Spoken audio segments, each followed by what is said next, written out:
E aí, fofinhos, beleza? Eu sou o professor Jean Brito e esse é o canal Biologia na Veia, um canal de apoio a você, aluno, canal exclusivo para resolução de questões de biologia, tá bom? Estamos resolvendo nossa lista com questões sobre fotossíntese, tá? Antes de começarmos a responder a próxima questão, vou dar um abraço para meus alunos da Isolada Biologia na Veia, tá? Um grande abraço para vocês, adoro todos vocês, trabalho de coração, tá bom?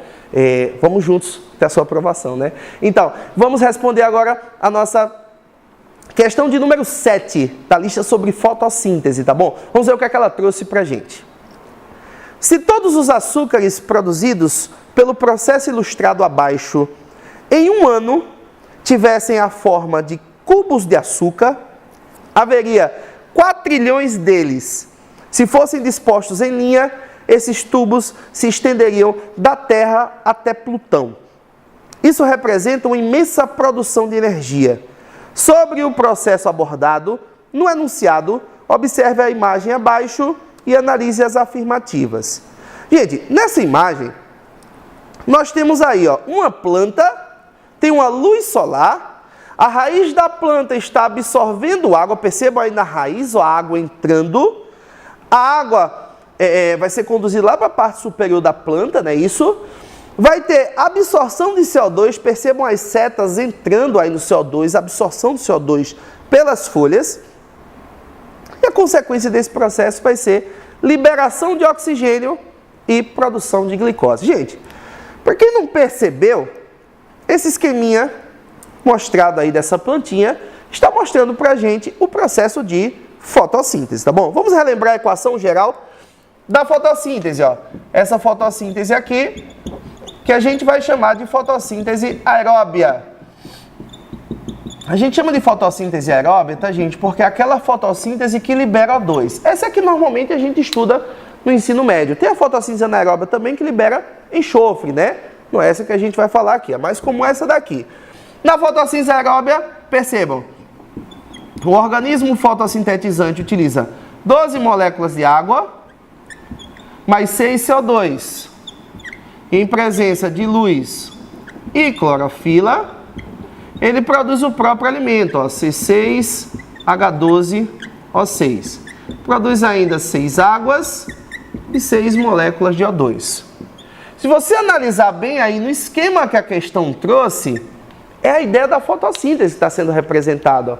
Na raiz a gente tem absorção de água, na folha a gente tem utilização do CO2, absorção de CO2, isso aqui, gente, é fixação de CO2, tá? Então, na folha a gente vai ter a fixação de CO2, certo? Nessa folha vai ter a produção da glicose através desse processo, liberação de um pouquinho de água e liberação de gás oxigênio. Então, o processo representado aí, gente, é o processo de fotossíntese, tá bom? A gente tem que analisar o que é que usa, o que é liberado. Detalhe, ó, pessoal, nesse processo há fixação de carbono inorgânico para a formação de compostos orgânicos. Esse processo aqui, gente, é um processo anabólico. O processo anabólico ele é endergônico, endotérmico, ele precisa de energia para acontecer. E a energia que faz esse processo acontecer é a clorofila, é a luz, desculpa, a energia luminosa. E essa energia luminosa é absorvida graças à clorofila. Clorofila é um pigmento verde, tá, gente, que possibilita, ao ser fotossintetizante, transformação de energia luminosa em ATP, ou seja, energia química, tá bom? Vamos analisar as proposições agora, baseadas no processo de fotossíntese, para ver o que é que elas estão dizendo, tá bom? Número 1 diz assim, os produtos liberados para o ambiente são água e oxigênio. Gente, se a gente analisar o próprio esquema, né, que foi fornecido para a gente, se a gente for analisar o próprio esquema da plantinha, olha lá a figura da planta, você vai ver o O2 sendo liberado, tá? Você vai ver um pouquinho de vapor d'água saindo também, pode se liberar, tá? A glicose não vai ser retida na planta. Embora eu peço que você fique bem atento para a seguinte ideia. A fotossíntese usa mais água do que libera, tá? Mas vai ter como produto um pouquinho de água, já que gera água na fase escura da fotossíntese, tá bom? Dá para aceitar essa proposição, tá certa.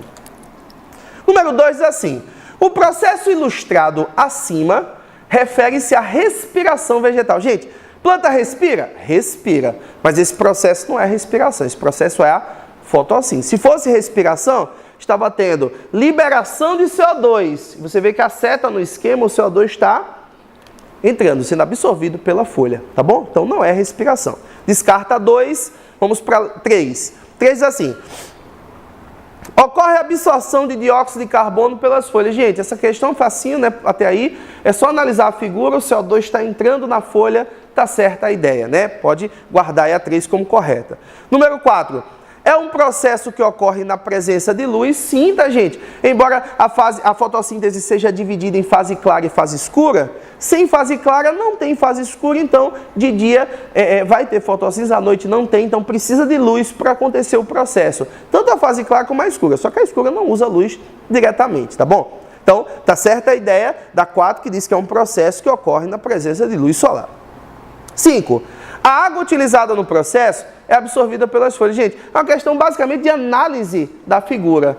Se você olhar lá embaixo da figura, ó, vai aparecer a figura aí para você olhar de novo. Ó. Se você olhar lá embaixo da figura, vai ter a água entrando pela raiz, tá certo? Então a água vai entrar pela raiz, vai sair um pouquinho de água lá pela folha, né? Porque a transpiração favorece até mesmo essa condução de subida de água na planta, tá bom? Então, gente, só confirmando para vocês, proposições certas aí, ó, números 1, 3 e 4. Pode marcar aí, resposta certa, letra B de bola. Se você gostou da resolução dessa questão, se inscreve no nosso canal, compartilhe os nossos vídeos, né? Vamos aqui estudando, eu e você juntos, até a sua aprovação.